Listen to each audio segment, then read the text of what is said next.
Namaskar and welcome to Indian Diplomacy, show on India's national television channel, Doordarshan, about Indian foreign policy, India's international relations, and key geopolitical and geoeconomic developments in different regions of the world that have an impact on India's rise. Viewers, in this episode, we are taking a close look at a very devastating and destructive war that happened between the United States and Israel on one side and Iran on the other in West Asia or the Middle East. We are actually focusing on India's approach to this terrible conflagration and what India has done to deal with the various blowback effects of this war, and how has India positioned itself in this major earth-shaking international conflict. These are some of the themes of the discussion. And to take us through this, it's a great privilege for me to be hosting one of India's most distinguished former diplomats, Ambassador Syed Akbaruddin. Ambassador Akbaruddin was India's permanent representative to the United Nations. He was also a spokesperson for India's Ministry of External Affairs and spent decades representing India on the world stage with great distinction. Great to host you, Ambassador Akbaruddin. Welcome to Indian Diplomacy. Namaskar, and thank you, Dr. Chaulia, for giving me an opportunity to be on your show and engage through you to the wide audience that you always have. Thank you so much. Let's dive in to this conflict that has really shaken all of us. Just the sheer scale of the violence and the destruction has really, created so many tremors all over the world. And India, of course, is not immune from all that.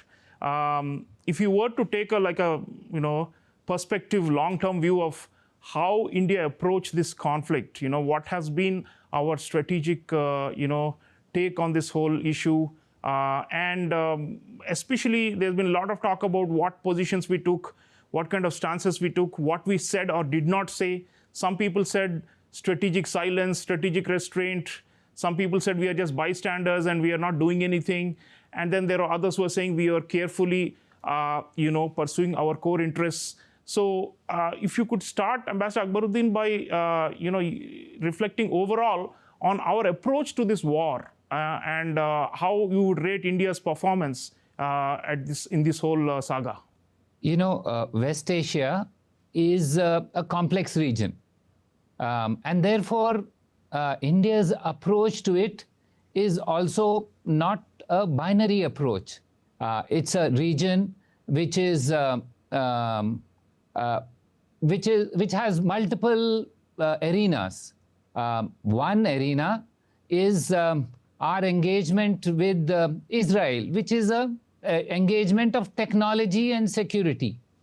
Another arena is our engagement with the Gulf, which is of economics, of oil, energy, diaspora, and if I may say, remittances, etc. So that's a second arena. And a third arena is our engagement with Iran. That's an engagement of connectivity, an engagement of linkages which are traditional and civilizational in nature. So India has multiple layers of engagement, and therefore our approach also is multi-layered.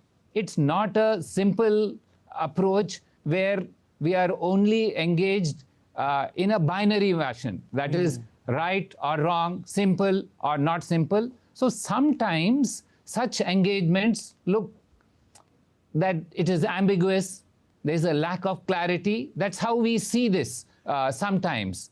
But actually it is because of the tripod nature of our engagements rather than lack of clarity. There is clear clarity that we cannot be equidistant in all these regions.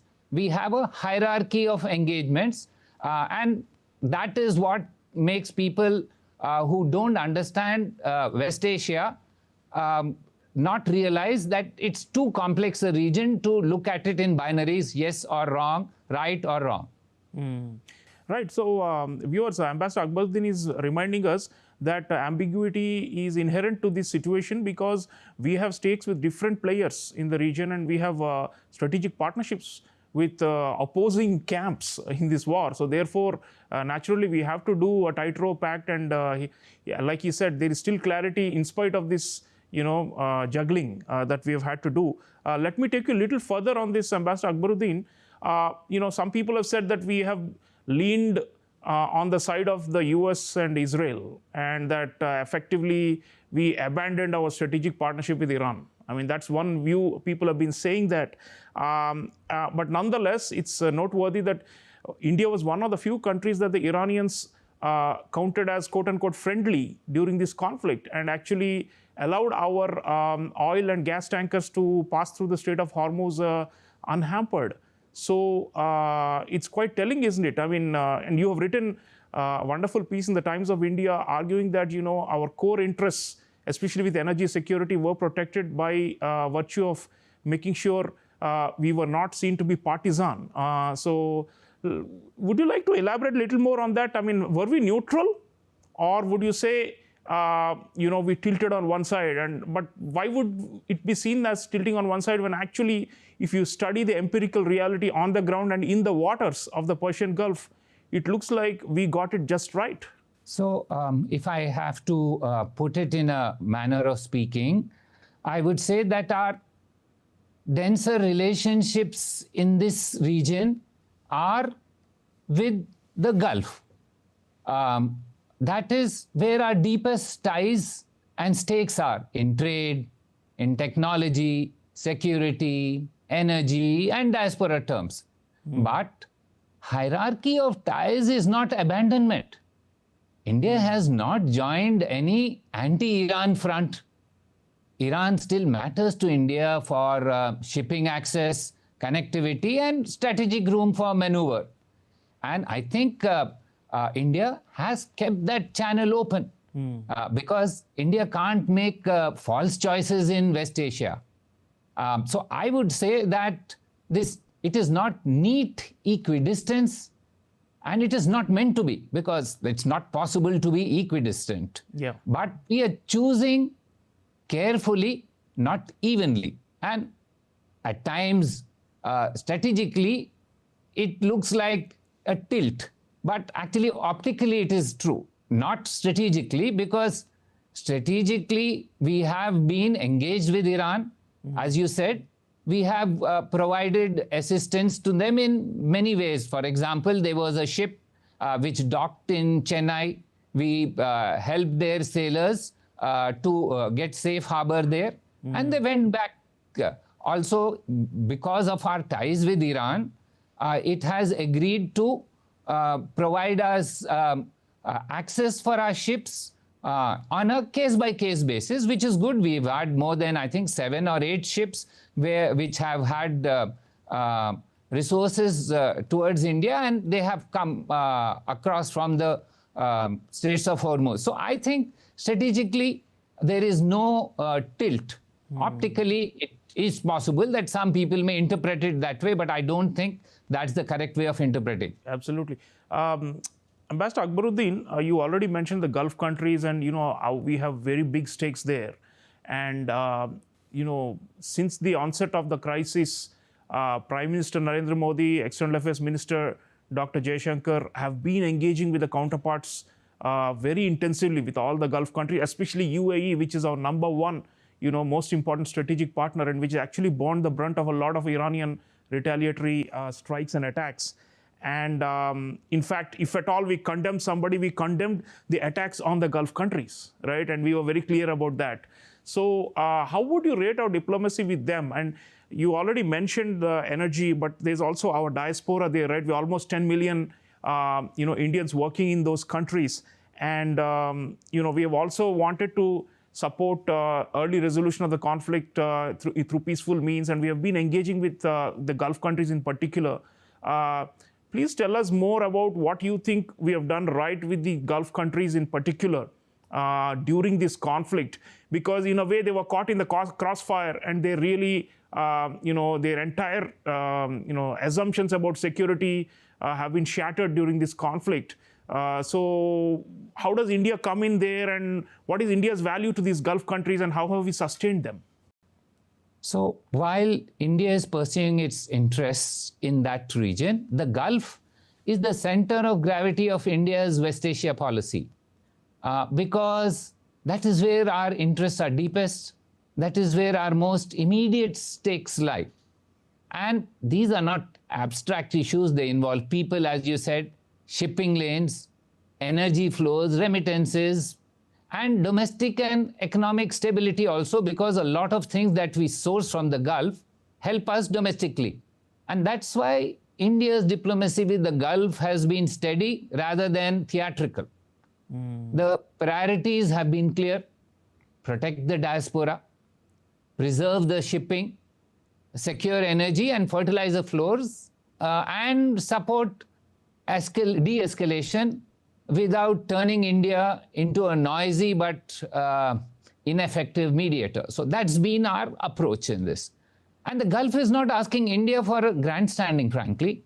It is asking India to be reliable, useful, calm, and where India can still do more is perhaps in shaping the diplomatic tempo more visibly on issues that touch us directly, especially. Like seafarers, we have been able to repatriate almost 900 seafarers who were stuck there. But there are still 400 more left there. And humanitarian access is another area. And the Gulf is therefore asking India not to be performative, but is asking India to deliver. And we are doing that quietly in our own understated manner. And that is what they appreciate very much. So like you said, our Prime Minister has been in touch with all the Gulf leaders. In fact, if you look back in history, the Gulf is the place where Prime Minister Modi has traveled most. Yeah. He's been to the Gulf, I think, about 15 times. Correct. No other Indian Prime Minister has invested so much in the Gulf. And even during this crisis, he's been in touch with all the leaders. The External Affairs Minister is also in regular touch with his counterparts there. So I think the Gulf is where India's interests are, and the Gulf is appreciative of what India is doing in a very understated and quiet manner, because our interests are deep there. Absolutely, and we have preserved those interests despite the dilemmas that this conflict poses. And viewers, that is a diplomatic achievement. It's quiet, as Ambassador Akbaruddin is saying, but effective. And ultimately, this is not about being seen as heroic, or it's not about bravado. It's about conserving the core national interest, and India has been doing that. Ambassador Akbaruddin, you mentioned the issue of the conflict resolution in passing, and I want to go there. There's been a lot of focus on the role of Pakistan in facilitating the dialogue between the warring parties, and well and good. And I mean, whatever efforts they have done, if they are leading to ceasefire and potentially end of the war, I think we are all happy. But I would like you to also reflect on what this means in the longer term. I mean, this war will be over, and we'll move on to other things. But in the overall geopolitical environment, where Pakistan has been currying favor with the Donald Trump administration in the US by dangling many prizes to them. This role of facilitating or peace making or mediation or whatever we want to call it, is that going to further elevate the strategic significance of Pakistan for the US, and at least for the current administration? And what does that mean for our relationship with the US, you think? I mean, is there a way it could have it could embolden Pakistan to carry out terrorist attacks on India, believing that well, they've got Trump, Trump has got their back. I'd like you to look a little further from this war, the consequences of the role that Pakistan has played. And secondly, our main strategic challenge, which is China. I mean, many people have argued that this war is a big strategic folly of the US, and they have, diverted all their attention from the Indo-Pacific, where they were supposed to be counterbalancing China, and they've gone back to West Asia or the Middle East, which they were supposed to actually vacate and leave as per the Trump's own national security strategy. But they have now reinserted themselves with huge, military power projection and pressure tactics there. So China, many people are arguing, is also benefiting because the US allies in the Indo-Pacific are struggling and the weapon supplies have stopped and there are shortages, and China could take advantage of that. So both these two are our traditional adversaries, Pakistan and China. What do you think? Are they actually net beneficiaries of this war? And if so, are we losing as a result of this, relative gains of Pakistan and China? Some facts are clear that Pakistan has gained visibility because President Trump has linked the pause to conversations with Prime Minister Sharif and Field Marshal Asim Munir. So, because Pakistan has been the main go-between for proposals exchanged between Washington and Tehran. And visibility and access do not amount to strategic elevation. The real question is not who owns the headline this week or the next. It is whether this pause creates a new diplomatic geometry that can give Pakistan durable leverage. And so that remains uncertain. China's gain is quieter because China has publicly backed Pakistan's efforts, and they have also issued, I think, a joint 5-point initiative, etc., etc. They have said that they support Pakistan, and Pakistan has also been now going to host the discussions between US and Iran. So that widens China's room for maneuver. Now, India should neither dismiss this nor dramatize it. Pakistan has got access, not ownership of that process. And China has gained narrative space, but not control. So India should be vigilant without being alarmist. Yes, Pakistan has gained visibility.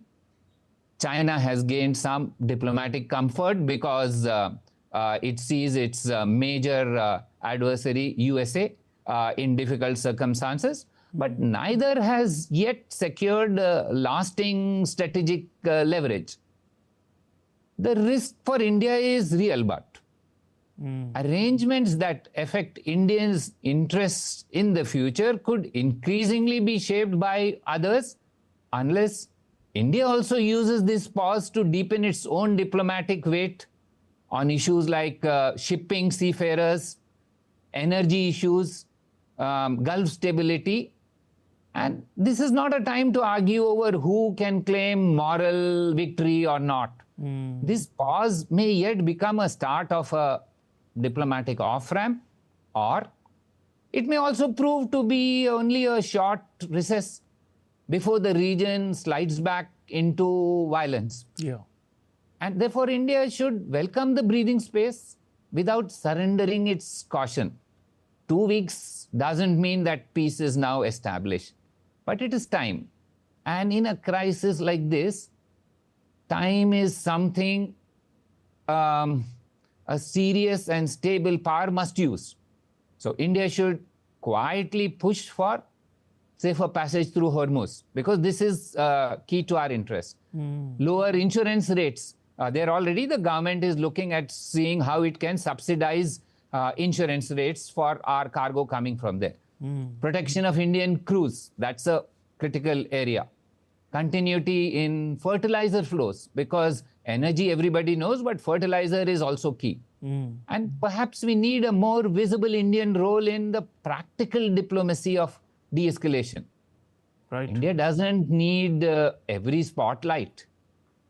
It does need its interests represented in, I think, every serious conversation. So that should be our goal. Yeah, so viewers, what Ambassador Akbaruddin is saying is that if the fighting stops, it may be seen as a victory or some kind of a celebratory thing for Pakistan or for China, but for us actually it's an opportunity, and therefore we should use this to further our interests and also the interests of other like-minded countries.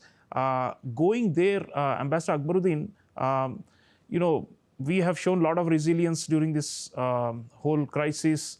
In fact, if you look at the domestic situation in India, fuel, food, fertilizers, we've really managed it well without worst case scenario of total collapse of supplies and such things. And our diplomacy has really succeeded there as well. So we have shielded our people, 1.5 billion people, from the worst effects, adverse effects of the war.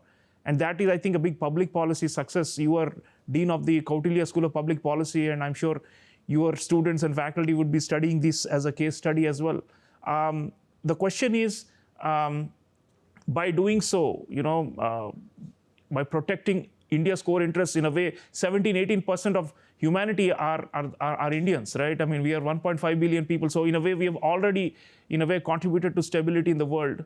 But also, we have been assisting, especially our own neighboring countries, as part of a neighborhood first on this during this crisis, because we are well supplied and stocked and have, a strategy for energy security, and therefore we have also been assisting our smaller neighbors when they asked for urgent, replenishments and so on. So, how do you think this efficient management of especially of commodities, which have now become so central since the Strait of Hormuz has been blocked, how have we managed these commodities through our diplomacy and has this raised our stature, you think, in the way we have done our domestic homework well and also helped our neighbors? So you're absolutely right. In moments like this, countries are judged less by what they say than by what they can absorb. If India can continue in the manner you have just said and keep the war in West Asia from becoming a domestic crisis for fuel, for food, for fertilizers, that signals that India has real state capacity. It shows that India is not only a large market or a diplomatic voice, but a serious state that can manage exposure without shutting itself from the rest of the world. And the larger lesson is that foreign policy never stays foreign. It comes home as economics.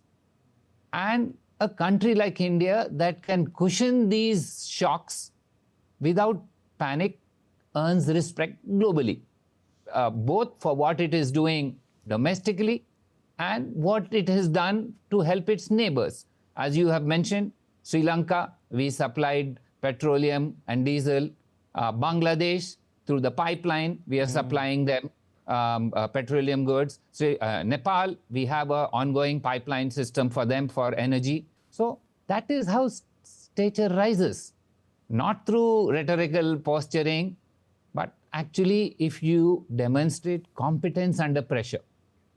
And the government has demonstrably shown its competence by ensuring that the prices are kept under check, there is no panic, and it has shielded households and the wider economy from the worst effects of this crisis. And I think India's standing will rise because it has shown that scale is matched by state capacity. Absolutely. And the resilience of India, viewers, in this crisis, because the exposure that Ambassador Akbaruddin is talking, interdependence also increases risks, and yet we've been able to manage it fairly well. And you just look at the comparative prices of petrol and diesel in most of Asia, and look at what we have done with the same things here in India, and you can see the facts speak for themselves. So there's been that resilience, and also Ambassador Akbaruddin mentioned the generosity towards our neighbors, and especially in time of crisis, they look up to India, and we have again delivered just as we had done during the COVID-19 crisis. So it's a big accomplishment as well. Last word, we are almost out of time, Ambassador Akbaruddin. This war has obviously, changed the regional and global order in many ways, and we are looking at an era of great conflict and warfare, and looks like every year there's some major, turmoil or the other in some part or the other. So do you think India is prepared for this kind of, fierce geopolitics? So you're right that such eras come once in a century, perhaps. the last time there was this sort of turbulence was perhaps during the era between the two world wars, World War I and World War II. What came out of it was a new order, but we could not be party to that and be on the high table because we were then not an independent country. Today, not only are we an independent country, but we have the confidence, the leadership, and the ability to say that out of any disorder, what comes out, India will be a net beneficiary. Because we have prepared for this all along. We have been the ones saying that it's time to reform the old order. We are not revolutionists in saying that we want to revolt against the old order, but we want change. And I think that is imbued in our entire being as Indians, that we will want to be on any high table that is now constructed in a new manner. What that format is, nobody knows. How it will come about, nobody knows. But I think as Indians, we need to be confident that whatever is the outcome, India will figure in that outcome prominently, because this is a new India. It's not the India of 1945 or even the India of the last century. And let's be confident that with the population, with the leadership which is fully in command, we can only do well. And let's have that confidence and look to the future as being better than what has been the past. Absolutely. Viewers, what an amazing conversation with Ambassador Syed Akbaruddin, Dean of the Kautilya School of Public Policy in Hyderabad. What he's saying is that, crisis is an opportunity, effectively. And we have not only managed this crisis of the Iran war fairly well, but we are also now, positioned in a way where our interests can be advanced further. And in the long run, it's not about, like he said, this week's headline or next week's headline as to who is grabbing it through some, tricks, but rather about steadily rising and accumulating in power. And on that count, be it hard power, soft power, India, I think, is positioned to do that by adeptly walking this tightrope and managing this crisis. I want to thank Ambassador Akbaruddin for, the words of wisdom, and also your, astute eye on the core of national interest, which of course is the fundamentals of good foreign policy. Thank you so much for joining me. Greatly appreciate your time. Thank you very much. Namaste. So viewers, the sum of this discussion is that India has weathered the storm of the US-Israel versus Iran war.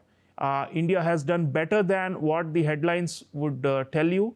And India is not sidelined. India is still a leading player in the world and in this region of West Asia.